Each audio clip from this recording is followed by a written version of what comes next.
So the advantages of using an operating system on a Raspberry Pi like you couldn't on an Arduino, we've been talking about those, and one of the important advantages is the existence, the fact that you can run multiple processes at the same time. Now, what does that mean? Say you had an Arduino and you write a piece of code and you're running it on there. That program is the only program running on your Arduino at a given time. Okay. But with a Linux machine, and a Raspberry Pi is essentially a Linux machine, right? It's running Linux. The operating system allows you to run multiple programs at the same time. Now, first let me say that when I say they're running at the same time, they're not really running at exactly the same time. Basically, you got one processor. Let's assume one processor, single core, okay? You got one processor, and that processor, say there are 10 processes, 10 different programs running at the same time. They're not actually running at the same time, they're swapping quickly. So the operating system swaps them in and out. But to the human, it swaps them so fast that to the human, it looks like they're running at the same time.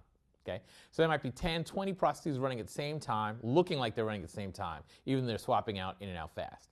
And this it can be very convenient to be able to run multiple processes at the same time.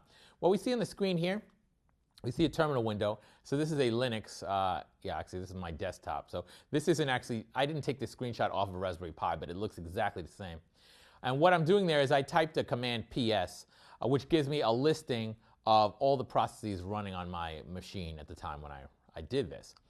And every row is a process, and it has all this information. We'll go into more detail about this later. But the idea is that every row is a particular process. The right-hand column where it says command, that's the name of the job that ran, the name of the task that's running, which we can't interpret those. Those are all processes that are part of the operating system. But the idea, though, is that many processes can run at the same time.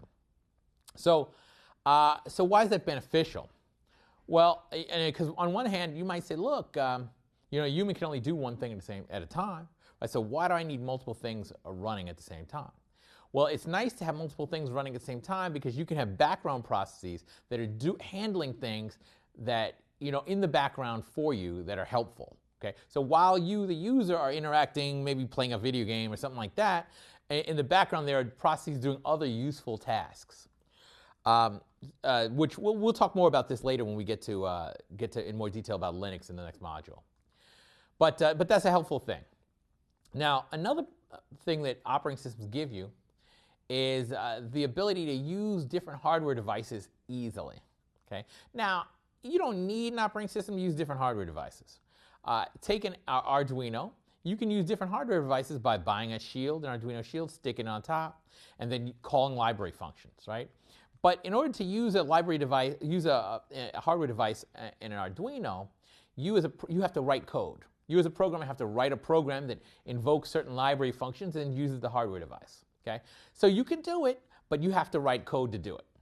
Where with an operating system, you're allowed to use these hardware devices, different hardware devices that you plug in, and you don't have to write code to do it. That's really the difference, right? You don't have to write code. Now, if you're comfortable writing code, as I am, then I can write some code and I don't need that. But most users don't want to write code for every little thing they want to do. They want to just be able to plug in a device and use that device. And so operating systems allow that. And so this picture here is just trying to give you a bit of an idea about how an operating system, how, say, Linux accomplishes that, specifically Linux, but other operating systems are similar. So at the top, you've got a user application. Right up there. So that user application is just some program you wrote or some program you bought. Maybe you bought some application and you're running that, right? So that's the program. Now say that program wants to use a hardware device. And by hardware device, maybe I'm talking about a webcam I plugged into USB, right? So that program wants to use that webcam. So what does it do? What it does is it accesses a file. Now that's the next level down. See it says /dev/xxx? That slash notation, that's the directory notation, path notation, right? So /dev is short for device. If you look in a Linux box under /dev, you see a bunch of subdirectories, a bunch of files, and XXX is one of them. It's not one of them, but XXX is just sort of generic term for a file. And you've got a file in there for every device that's connected to your machine. So if you've got a webcam plugged in to USB, there will be some file in that /dev directory just devoted to that webcam. Okay? So that file is associated with the hardware device you plugged in. Then from the user point of view, from the user application or user point of view, all you need to, say you want to read some data from that webcam, you read the file. You read the file context, you read data out of the file content, and that data will be the image data, for instance, from the video. And if it was another type of device, say it was a disk drive or something like that, or whatever it was, say you want to write to the disk drive, then if you want to write to it, you write to the file, and that will go into the drive, okay? So what Linux and a lot of operating systems do is they say, look, they give you this uniform interface to all these devices. They say, look, all these devices, how you access a disk drive and a webcam and a microphone is all different. But a user doesn't want to see that. That's way too complicated. So they say, look, we're just going to give you a set of files. You write to the file and read from the file, and that allows you to access every device in the same way. I want to read from a microphone. I want to see what the microphone is hearing. I read from the appropriate file. I want to write to a drive. I write to the appropriate file. So it gives you this nice, easy interface to access all your hardware devices. So there's a file, and underneath that, or behind that, inside the operating system, there's a device driver, which I've highlighted here. And that's a bunch of code. And what the device driver does is it translates these file accesses into actual hardware device accesses. So that's where the real rubber hits the road, right? If you say it's a disk drive, you write to this disk drive by writing to a file. But so then the device driver has to say, look, they want to put this data into this disk drive. I'm going to have to spin this disk drive, move the head this way, and write the data in this fashion, right? The details, the physical details of how you actually access the hardware component, the microphone, disk drive, whatever the hardware component is, that is understood by the device driver. The device driver handles all those details for you.